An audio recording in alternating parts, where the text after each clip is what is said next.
وہ اعتراض کرتے ہیں کہ اہل سنت و جماعت ان احادیث کو نہیں مانتی جو اہل بیت کی مدح میں ہوں، ان کی فضیلت میں ہوں، حالانکہ تمام کے تمام جو مؤلفین ہیں وہ ایران سے تعلق رکھتے ہیں۔ یہ مفتی صاحب کی بات بالکل بے بنیاد ہے کہ اہل سنہ والجماعہ یا سنی لوگ جو ہیں وہ اہل بیت کے فضائل والی احادیث نہیں مانتے یا سیدنا علی کے فضائل والی احادیث نہیں مانتے، یہ بالکل بے بنیاد ہے۔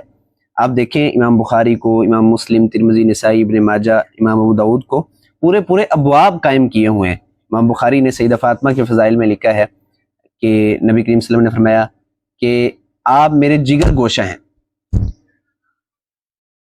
آپ صلی اللہ علیہ وسلم نے فرمایا فاطمہ تو بضعۃ منی، فاطمہ میرا جگر گوشہ ہے، جس نے فاطمہ کو آزادی اس نے مجھے آزادی۔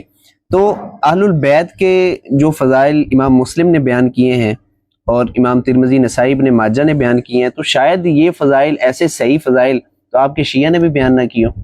باقی یہ کہنا کہ سیاستہ کے جو مؤلفین ہیں یہ سارے ایران میں تھے اور سنی جو ہیں یہ ایران کی مخالفت میں ایسا کچھ کرتے ہیں، حدیث کو نہیں مانتے، اللہ کے فضل کے ساتھ ایسی ایک حدیث بھی نہیں ہے جس کی سند صحیح ہو اور اس کو سنی مسلمان نہ مانتا ہو، ایسی ایک حدیث بھی نہیں ہے۔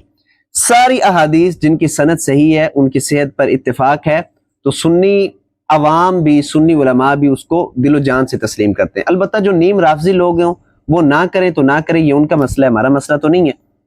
باقی یہ بات کہ سیاستہ کے مؤلفین یہ سارے کے سارے ایران سے تعلق رکھتے تھے اور تم ایران کی مخالفت میں ایسے کرتے ہو، ہم کسی کی مخالفت سے ایسا نہیں کرتے۔ لا یخافون لومۃ لائم، تو ہمیں تو اللہ کی پرواہ ہے، اللہ کے علاوہ کسی کی پرواہ نہیں ہے۔